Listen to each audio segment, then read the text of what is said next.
से एक सुख से संतप्त, यह शीर्षक लेकर के आए, नया चैप्टर लेकर के आए हुए हैं। यह श्री गुरु जी जीवन प्रसंग का यह अध्याय चल रहा है, जिसमें हम लोग श्री गुरु जी के बारे में बताया गया, कोई भी व्यक्ति या संसेवक ने बताया है उसके बारे में हमने उनके बारे में बताया है, तो उसका एक जो डाटा है रखा गया है उसमें, उसको लेकर के आए हुए हैं। तो आशा करते हैं आपको अभी तक की पूरी सीरीज की वीडियो जो है वो अच्छी लगी होगी। तो हम लोग अभी आगे बढ़ते हैं, उसमें इसमें क्या बताते हैं देखते हैं। साथ साथ में हमारे पत्र रूप श्री गुरु जी, जो पत्र रूप श्री गुरु जी का एक चल रहा है,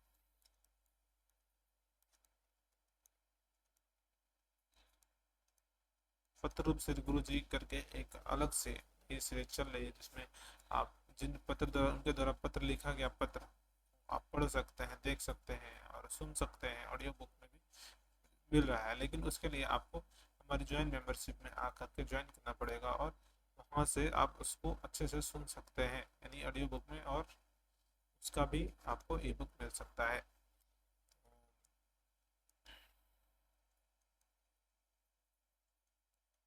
पत्र रूप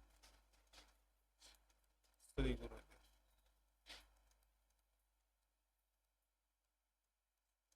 ठीक है।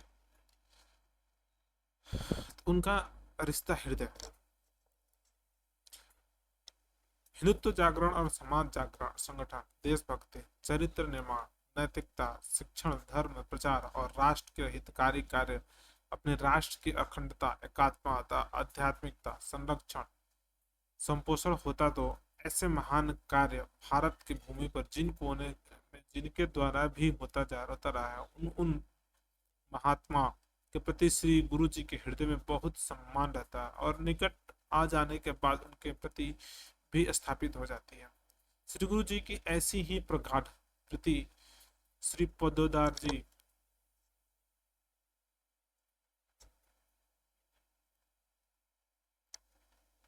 कल्याण धार्मिक मासिक पत्रिका का सर्वमान्य संपादक के साथ भी था। यानी पोद्दार जी थे, उनके बारे में जो कल्याण धार्मिक मासिक मासिक पत्रिका में थी, मासिक थी, मंथली पत्रिका निकलती थी, यानी उनके प्रति में, यानी जो भी आते थे जो राष्ट्र के लिए कार्य कर रहे हैं उनके लिए प्रगाढ़ प्रेम और अटूट विश्वास था, और उनके साथ में क्या बोलते थे। श्री पोद्दार जी के बारे में गुरु जी ने स्वयं लिखा है। उन्होंने क्या लिखा है देखते हैं। लगभग 25 वर्ष हो गए, अर्थात संभवतः सन 1945 से 45 या 46 से, नहीं 1946 या 47 के नियर अबाउट की बात है। इसमें नित्य अपने नित्य और भ्रमण में मैं गोरखपुर गया था। गोरखपुर का नाम योगी राज गोरखनाथ के कारण प्रसिद्ध है। योगी राज गोरखनाथ थे, उनके कारण प्रसिद्ध था।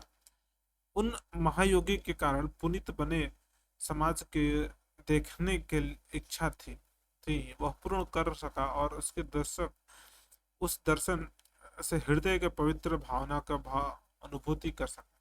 परंतु विगत कई वर्षों में गोरखपुर के एक कारण से विख्यात है, यानी कोई कई वर्षों में, जैसे अभी योगी जी के नाम पर योगी जी है, योगी जी के नाम पर विख्यात है, विजय आदि योगी आदित्यनाथ के नाम पर विख्यात है गुरु जी, यानी। और उस समय क्या थे वो देखते हैं कि क्या रहा है।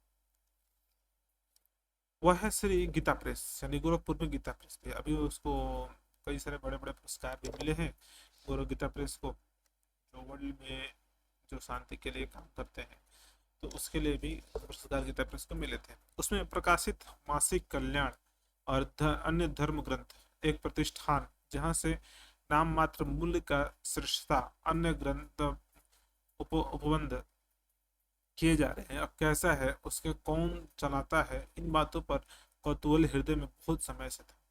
उसे उसके कारण उसके चलाने वाले महानुभाव का नाम तो पढ़े ही थे, परंतु प्रत्यक्ष उनका दर्शन नहीं हुआ था। यह चिर प्रतीक्षित सुअवसर उस समय गोरखपुर जाने कैसे प्राप्त हो सका। यानी पढ़े थे गीता प्रेस के बारे में, लेकिन ज़्यादा हम उनसे मिले नहीं थे, तो इसलिए वो क्या थे कि जाते थे, उनसे मिलना भी हो गया और देखना भी हो गया।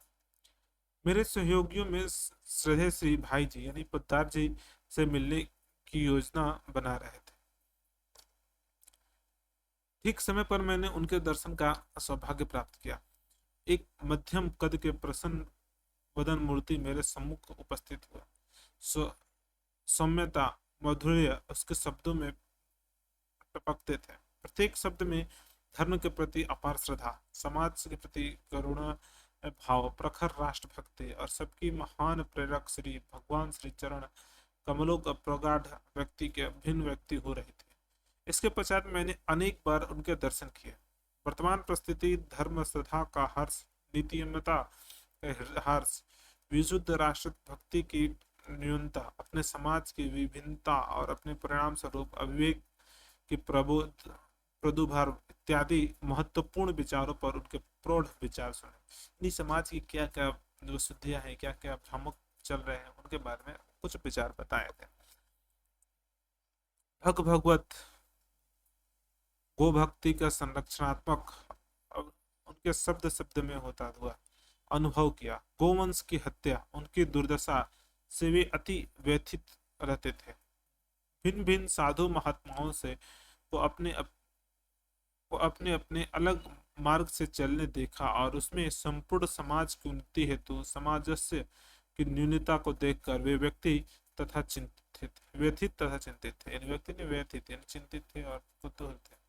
परंतु उनका मनोवस्था और चिंता के होते हुए भी सर्व कल्याणकारी श्री भगवान के प्रति अटूट विश्वास तथा प्रेम होने के कारण उनके अंतःकरण का आनंद और संतुलन अभंग रहते थे।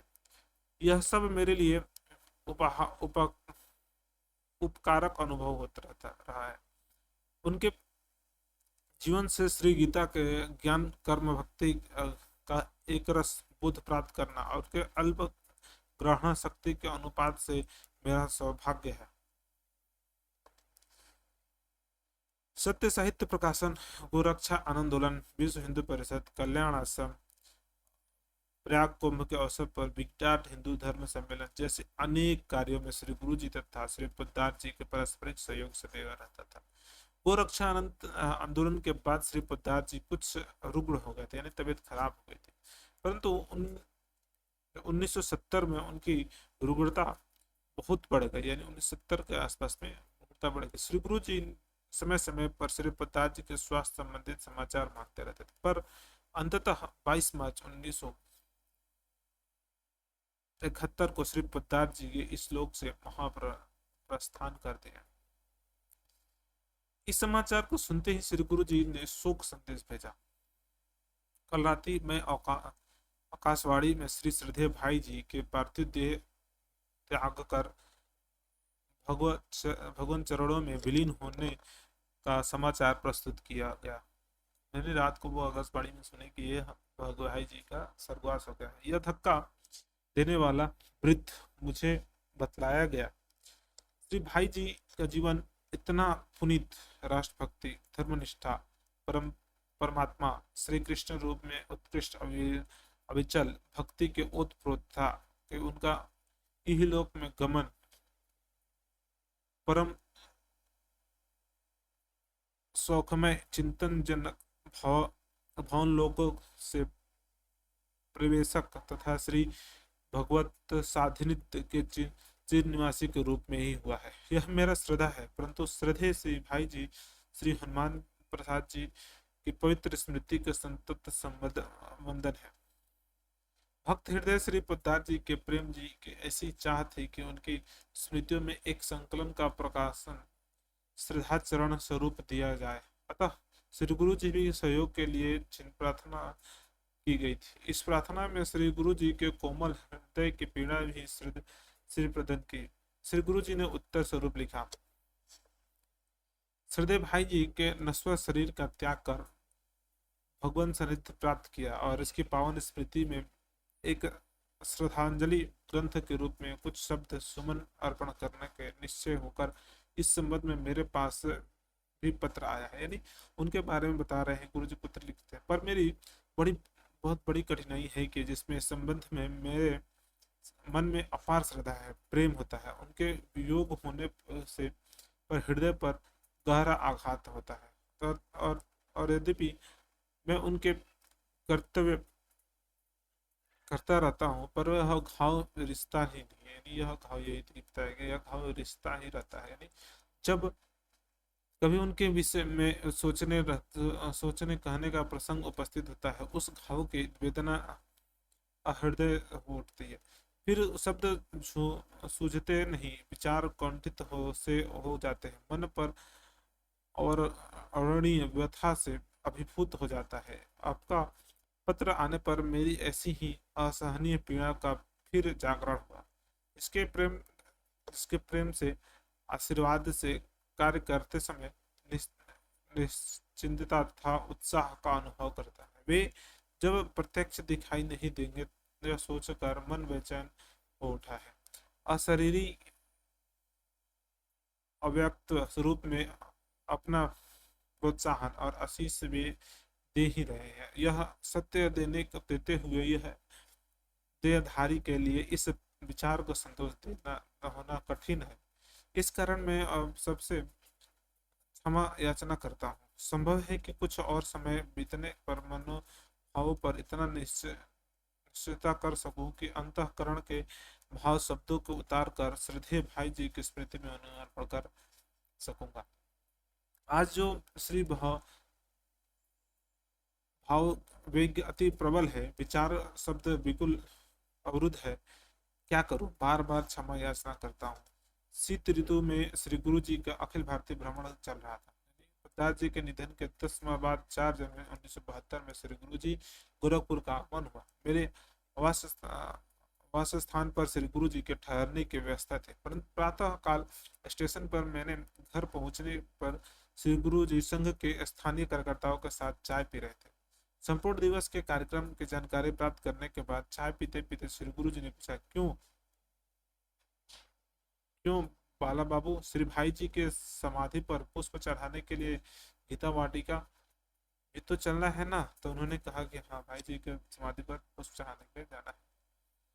मैंने सहज भाव से कहा, हाँ चलना तो है ही। श्री गुरु जी, कब? मैंने पूछा, जब रूटीन ले लिए तो उसमें नहीं था। तो उन्होंने पूछा, कब? मैंने उत्तर दिया, सोचा ऐसा गया है कि शाम के समय में उनके संग कार्यक्रम के बाद। श्री गुरु जी ने विनोद का फुट देते हुए उन्होंने दैनंदिन संघ उपासना की ओर लक्ष्य करके कहा, अरे भाई, शाम को नाक भी तो पकड़नी रहती है, दूसरों की नहीं, अपनी ही नाक। अतः क्यों ना इसी समय चले चले जाए। अभी तो इतना समय है कि गीता वाटिका से लौटकर अपनी बैठक में भाग लिया जा सकता है। मैं सानिध्य से जल्दी ही निवृत्त हो लेता हूँ और समाधि पर पुष्प भी स्नान के बाद ही चढ़ाना उचित रहता है। तब उन्होंने कहा, अभी ही चलते हैं, शाम को क्यों चलेंगे, इतना लेट क्यों करना, शाम को चला जाए। इस विचार के प्रेरित होकर मैंने धीरे से कहा, गीता वाटिका वाले यह भी चाहेंगे कि जब आप वहां पहुंचे हैं तो उस समय वहां कुछ लोग एकत्रित रहे और वो कुछ तैयारियां रहे नहीं, और बिना सूचना के से आप वहां अचानक पहुंच जाए तो वह जरा विचित्र सा गीता वाटिका वाले को लग सकता है। श्री गुरु जी ने कहा, सूचना तो दूरभाष टेलीफोन द्वारा दी जा सकती है। मुझे अभी स्नान करना बाकी है तथा कार से वहां हम लोग पहुंचेंगे, इसमें सबको कुछ समय तो लगेगा ही। क्या इतना समय उन लोगों के लिए पर्याप्त नहीं है?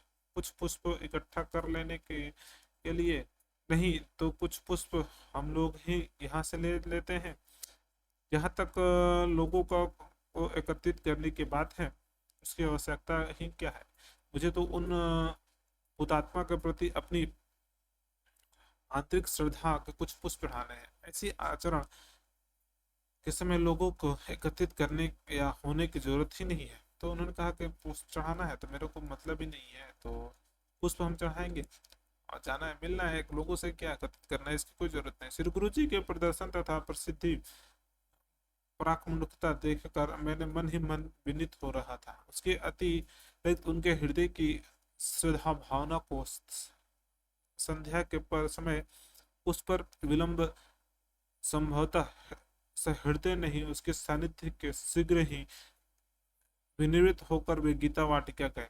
भक्त हृदय को पदार श्री समाधि पर अपनी श्रद्धा के प्रति स्वरूप प्रतीत और पुष्प अर्पित करें और पूज्य माता जी श्री पदार जी के सह धर्मचारिणी भी मिले।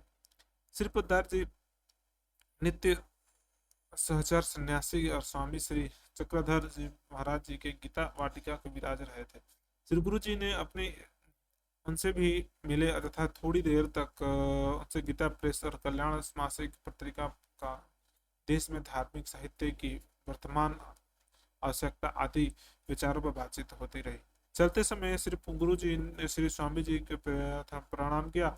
वे श्री स्वामी जी ने बड़े सम्मान पूर्वक कहा, आप यहाँ पधारे, यह बड़ा अनुग्रह दिया। यह सुनते ही श्री गुरु जी ने टीस भरा हुआ हृदय तुरंत बोल गया, मैं अनुग्रह क्या, मैं स्वयं एक ग्रह बना और स्थान स्थान पर घूमता रहता हूँ, मैं अनुग्रह क्या हूँ, तो ग्रह है, हर अलग अलग घूमते रहते हैं। कुछ श्री गुरु जी की आकृति स्वर से स्पष्ट था कि उनकी व्यथा बोल रही है। आध्यात्मिक एकांत साधना वाले सपनों के अपूर्व रह जाने की व्यथा, यह श्री गुरु जी का यह भी कैसा अद्वितीय आत्मोत्सर्ग अगाध आध्यात्मिक एकांत साधना का सपने का पूर्ण सर्ग था। श्री हिंदू की हिंदू भूमि, हिंदू समाज, हिंदू संस्कृति, हिंदू साधना और उसके संरक्षण, संपोषण, हित तक भ्रमकशीलता और ही उसकी आध्यात्मिक साधना का स्वरूप बन गया है। ये श्री गुरु जी के बारे में यानी बताया गया है कि पोद्दार जी से कैसे मिलते थे, उनके प्रति क्या विचार थे, ये इस शीर्षक में बताया गया था। आशा करते हैं आपको ये वीडियो अच्छी लगी होगी। अच्छी लगी है वीडियो तो चैनल को सब्सक्राइब कीजिए, लाइक कीजिए और शेयर कीजिए। मिलते हैं फिर से अगले वीडियो।